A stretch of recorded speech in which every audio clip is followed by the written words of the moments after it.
अस्सलाम वालेकुम everyone, welcome to my channel Janice kitchen. मैं उम्मीद करती हूँ आप सब खैरियत से होंगे। अल्लाह पाक आपको सेहत तंदुरुस्ती वाली ज़िंदगी दे, आमीन सुम आमीन। आज आपके लिए बहुत ही मज़ेदार जैम की रेसिपी लाई हूँ। आज हम बना रहे हैं ऑरेंज जैम।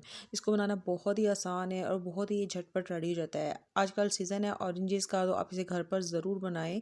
चलें फिर जैम बनाना स्टार्ट करते हैं। मैंने 2 किलो माल्टे लिए हैं। आपने ना इसको बहुत अच्छे तरीके से पहले धो लेना है। धोने के बाद आपने इसे किचन टॉवल की मदद से ना अच्छे से ड्राई करना है। ड्राई करने के बाद आपने इसका तमाम जो छिलका है ना वो रिमूव कर देना है और इसे ना छोटे छोटे पीसेस में डिवाइड कर देना है।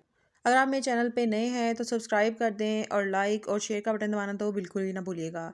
आप देख सकते हैं मैंने तमाम माल्टों के छिलकों को रिमूव कर दिया है। अब आपने ना इनके तमाम स्लाइसिस को लदा-लदा कर देना है। इसके बाद आपने ना इसका जूस निकाल लेना है। आपके पास जोन सी भी मशीन है या कोई ब्लेंडर है, आप उसकी मदद से आसानी से इसका तमाम जूस निकाल सकते हैं। ये देखिए कितने अच्छे से तमाम जूस निकल चुका है। अब आपने ना जूस की मेजरमेंट कर लेनी है। जितना जूस होगा उसी हिसाब से हम चीनी ऐड कर लेंगे। मैंने अपनी आसानी के लिए जूस को एक जग में शिफ्ट कर लिया है। अब ये तकरीबन 5 कप के करीब जूस था। इसे हम एक कढ़ाई के अंदर शामिल कर देंगे और चूल्हे को ऑन कर देंगे। आपने ना इसे 1 से 2 मिनट के बाद अच्छी तरह से हिलाते रहना है ताकि जूस नीचे चिपके ना। फिर इसे ना तकरीबन आपने मीडियम टू लो फ्लेम पर 15 से 20 मिनट पकने देना है। ये देखिए तकरीबन 15 मिनट हो चुके हैं। हमारी जो ऑरेंज जूस की थिकनेस होती जा रही है। आपने इसे बहुत अच्छे तरीके से पकाना है। जब ये थोड़ा सा गाढ़ा होगा हम बाकी इंग्रेडिएंट्स ऐड कर देंगे।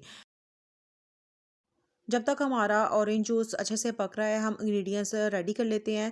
मैंने ऑरेंज एसेंस लिया है, ये ऑप्शनल है, आप चाहें तो इसे स्किप भी कर सकते हैं। इससे ना थोड़ा सा फ्लेवर आ जाता है और खुशबू बहुत अच्छी आती है। और मैंने ना ऑरेंज फूड कलर लिया है, इससे बहुत ही अच्छा कलर आता है। और एक अदद मैंने लेमन लिया है। उसके बाद मैंने 3 कप के करीब चीनी ली है। 5 कप इसमें ऑरेंज जूस है और आपने 3 कप चीनी लेनी है। आपने सेम मेजरमेंट रखनी है। जिस कप से हमने ऑरेंज जूस को किया होगा ना मेजर, उसी से ही आपने चीनी मेजर करनी है। अब आहिस्ता-आहिस्ता से आपने चीनी ऐड करते जाना है और चम्मच मुसलसल हिलाते रहना है। जो आपकी फ्लेम होगी वो लो आपने कर देनी है ताकि चीनी एकदम से बिल्कुल भी ना जले। आपने मुसलसल इसमें चम्मच हिलाते रहना है। तकरीबन 10 मिनट तक चीनी तमाम डिज़ोल्व हो जाएगी और हमारी जो जैम है वो रेडी होने लग जाएगा। आप देख सकते हैं बहुत अच्छे से चीनी डिज़ोल्व हो गई है। अब इसमें हाफ़ हम लेमन जूस ऐड कर देंगे। इससे जो आपका जैम है ना वो बिल्कुल भी हार्ड नहीं होगा। और अब इसमें मैं शामिल करूँगी फूड कलर। आप चाहें तो इसे स्किप भी कर सकते हैं, लेकिन इससे ना बहुत अच्छा ऑरेंज का कलर आता है। मैं 1 से 2 ड्रॉप्स इसमें ऐड कर दी हैं और इसमें हम ऑरेंज एसेंस भी ऐड करेंगे। इससे बहुत ही अच्छी खुशबू आती है। ऑरेंज एसेंस और फूड कलर ऐड करने के बाद आपने इसको बहुत अच्छी तरीके से मिक्स कर लेना है और इसे तकरीबन 10 से 15 मिनट मज़ीद मिक्स करना है जब तक ये गाढ़ा नहीं हो जाता।